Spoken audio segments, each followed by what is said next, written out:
Jean-Claude Poutou du Congo n'est pas avant de réagir farouchement contre cet enterrement, illégalité, fraude. Il crie à ce que justice soit faite. Hier, je me suis fait la réflexion qu'il existe des moments dans la vie d'une nation où tout le monde a honte. Et hier, c'en était une. En effet, mon impression était d'assister à une rediffusion de l'histoire, celle de l'affaire Malonda Soumabunda. Et de constater qu'en fait, depuis les élections de 2018, la tricherie, la corruption et les mensonges sont devenus des modes de fonctionnement de l'État et d'accès au pouvoir.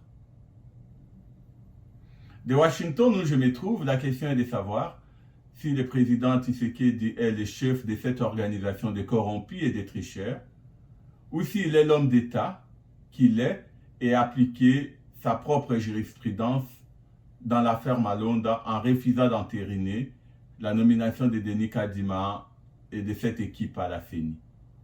Car on ne peut pas construire l'avenir d'une nation sur la base de la corruption et de la tricherie.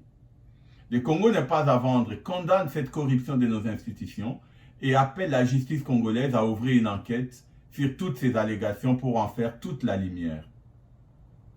Si l'Assemblée était encore digne de confiance, je lui aurais demandé aussi de mettre en place une commission parlementaire. Mais comment pourra-t-il se juger lui-même?